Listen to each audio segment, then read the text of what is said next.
공자라도 볼기를 맞아야 됩니다. 젊은 사람이 들어오면 괜히 이제 안경을 코끝에 걸치고 목소리를 한 톤 낮춥니다. 신이랑 무슨 단톡방이라도 파야 되나요?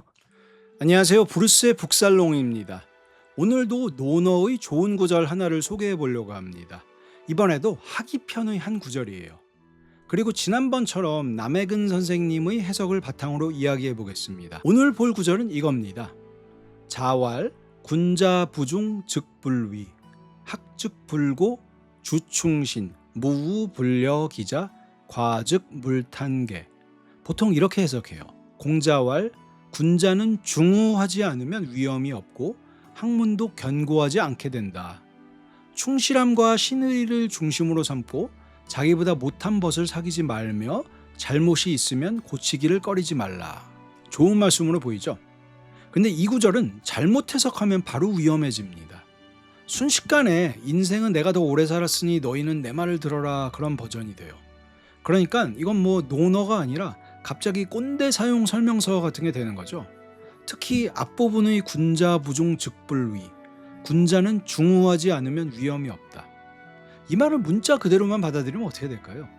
우스갯소리로 뭐 중후하게 만들려고 살을 찌운다고도 하지만 아무튼 사람이 갑자기 무게를 잡기 시작합니다. 얼굴은 근엄하게 하고 말투도 괜히 느릿느릿하고 젊은 사람이 들어오면 괜히 이제 안경을 코끝에 걸치고 목소리를 한 톤 낮춥니다. 자네들 뭐하러 왔나? 가서 공부나 하게, 뭐 일이나 하게. 본인은 지금 굉장히 군자답다고 생각해요. 하지만 옆에서 보면 그냥 똥폼입니다. 이건. 남해근 선생님은 이 대목에서 이제 청나라 말기의 연로한 학자들을 이제 예로 들어요. 그분들도 평소에 모여 있으면 사실 뭐 별 이야기를 다 했다는 거죠. 뭐 음식 이야기, 뭐 사람 이야기, 뭐 시시한 농담, 가벼운 장난, 뭐 때로는 음담패설까지 했을 겁니다. 학문이 아무리 높아도 사람은 사람이니까요. 학자라고 해서 뭐 하루 종일 무슨 우주의 근본 원리 같은 것만 말하지는 않거든요. 그 사람들도 만나면 뭐 요즘 뭐가 맛있다더라, 뭐 누가 승진했다더라, 누가 바람 핀다더라 이런 이야기를 했겠죠. 그런데 젊은 후배들이 들어온 순간 분위기가 바뀝니다. 갑자기 애템, 근엄 모드, 무슨 도인 모드. 방금 전까지 세상 시시한 이야기 하다가 젊은 사람들이 들어오면 바로 무슨 논어 표지 모델처럼 폼 잡기 시작해요. 막 무게 잡으면서. 이게 바로 남해근 선생님이 비판하는 지점입니다. 군자부중 즉불위는 그런 식으로 무게 잡으란 말이 아니에요. 여기서 무거울 중자는 겉으로 무거운 척하는 태도가 아닙니다. 자기 안에 중심이 있는 상태입니다. 요즘 말로 하면 뭐 자중하다, 자존심 같은 말이죠. 자기 자신을 가볍게 여기지 않는 마음이에요. 조금 더 풀면 자기 자신에 대한 믿음입니다. 물론 여기서 말하는 자존심은 뭐 내가 왕년에 말이야 하는 그런 자존심이 아닙니다. 누가 조금만 건들려도 욱하는 뭐 그런 예민한 자존심도 아닙니다. 공자가 말씀하는 자중은 그런 게 아니에요. 내가 어떤 상황에 놓이더라도 내 안에 지켜야 할 중심이 있다는 믿음. 내가 나 자신을 함부로 무너뜨리지 않는 태도. 그게 여기서 말하는 중입니다. 사람은 살다 보면 누구나 흔들려요.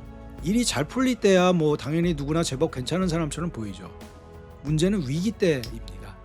어려운 일을 맡았을 때, 손해를 감수해야 될 때, 사람들이 나를 오해할 때, 내가 옳다고 믿었던 그런 길이 갑자기 불안해질 때, 그때 사람이 갑자기 텅 비어버릴 수 있습니다. 내가 이걸 감당할 수 있나? 내가 지금 잘하고 있는 게 맞나? 괜히 나섰나? 그냥 대충 넘어갈까? 이 순간에 필요한 게 진짜 학문입니다. 여기서 말하는 학문은 저번에도 말씀드렸지만 시험 점수나 책 지식 같은 걸 말하는 게 아니에요. 책을 많이 읽었는데 결정적인 순간에 자기 중심을 잃으면 그 지식은 아직 몸에 붙은 지식이 아닙니다. 그래서 공자도 말씀하시는 거죠. 군자부중 즉불위. 군자는 자중하지 않으면 위험이 없고 그 다음 구절로 가면은 학즉불고가 나오는데요.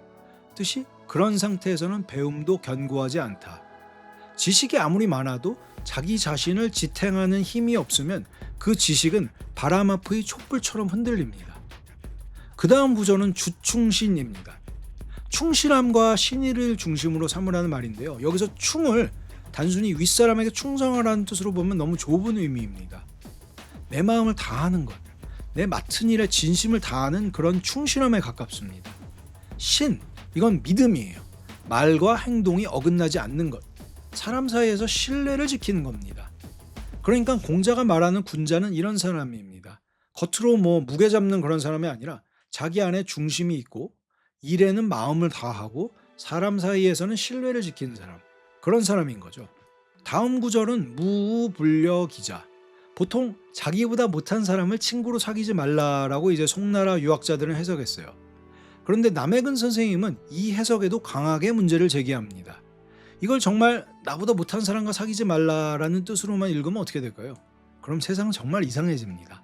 학생은 자기보다 공부 잘하는 친구만 만나야 되고, 교수는 자기보다 더 유명한 교수만 만나야 되고, 대학 총장은 교육부 장관하고만 놀아야 되고, 교육부 장관은 국무총리 이상하고만 만나야 됩니다.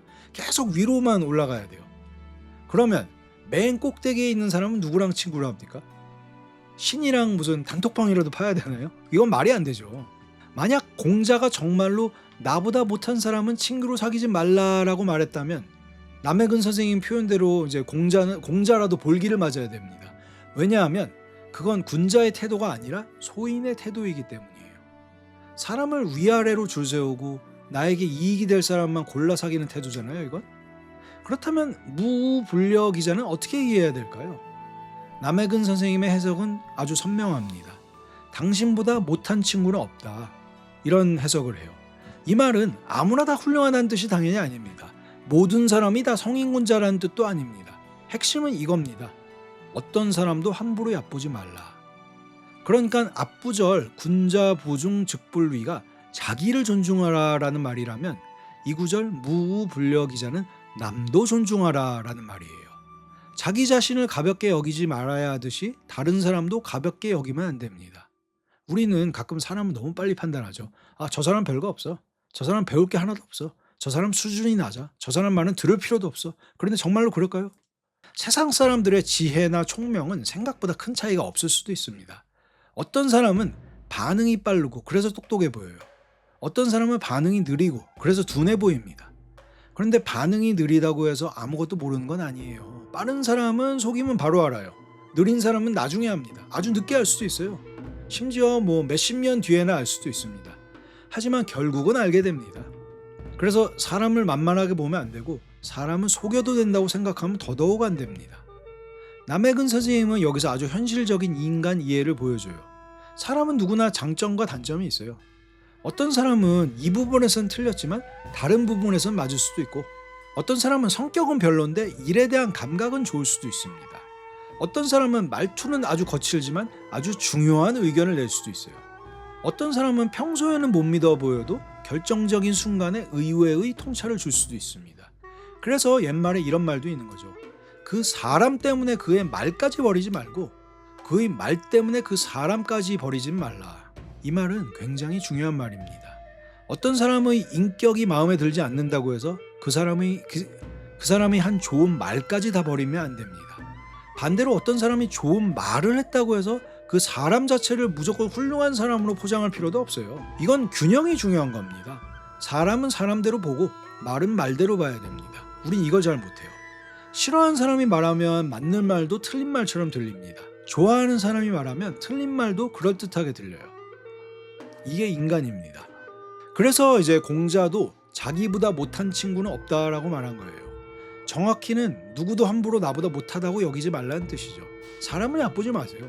그런 사람에게서도 배울 것이 늘 있습니다. 이제 마지막 구절입니다. 과즉 물탄개. 잘못이 있으면 고치기를 꺼리지 말라. 이 구절은 이제 앞의 내용과 자연스럽게 이어지죠. 자기 안에 중심을 세우고 남을 함부로 낮춰보지 말고 사람에게서 배울 점을 찾는 사람이라면 자기 잘못도 고칠 수 있어야 합니다. 그런데 이게 제일 어렵습니다. 사람은 자기 잘못을 모르는 경우도 있지만 사실 아는 경우도 많아요. 속으로는 압니다. 아, 내가 방금 좀 심했다. 아, 이건 내가 틀렸네. 아, 이건 내가 욕심냈어. 아, 이건 내가 비겁했어. 문제는 그 다음이에요. 사람 마음속에는 아주 실력도 좋고 고집도 센 변호사가 한 명 살고 있습니다. 이 변호사는 월급도 안 받는데 24시간 동안 일해요. 내가 잘못한 걸 발견하는 순간 바로 변론을 시작합니다. 아니, 그래도 그럴 만한 이유가 있었잖아. 상대가 먼저 그렇게 했잖아. 내가 일부러 그런 건 아니잖아. 상황이 특수했잖아.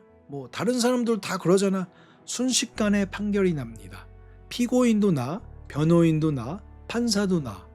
그리고 결론은 늘 비슷합니다. 무죄. 심리학에서는 이런 걸 이제 뭐 자기 정당화, 무슨 인지 부조화, 자기 본위 편향 뭐 이런 말로 설명하기도 합니다. 쉽게 말하면 이거예요. 사람은 자기가 틀렸다는 사실보다 자기가 괜찮은 사람이라는 느낌을 더 지키고 싶어 해요. 그래서 잘못을 고치는 일은 단순히 행동 하나를 바꾸는 일이 아닙니다. 내가 나를 보는 방식을 잠깐 내려놓는 일이기도 합니다. 나는 괜찮은 사람이다 라는 이미지를 지키는 대신 이번엔 내가 틀렸다, 그 사실을 받아들이는 일입니다. 이게 어려워요. 그래서 이제 공자도 말씀하시는 거죠. 과즉 물탄개, 잘못이 있으면 고치기를 꺼리지 말라. 여기서 중요한 건 잘못하지 말라가 아닙니다. 사람은 잘못합니다. 공자도 인간을 그렇게 봤어요. 공자 스스로도 잘못을 당연히 했겠죠. 중요한 건 잘못을 발견했을 때예요. 그때 변명을 할 것인가 아니면 고칠 것인가. 그 차이가 이제 학문이고, 그 차이가 이제 수양이고, 그 차이가 또 인격입니다. 오늘 구절을 다시 정리하면 이렇습니다. 군자 부중 즉불위, 무게 잡지 말고 자기 안에 중심을 세워라. 학즉불고, 그 중심이 없으면 배움도 견고해지지 않는다.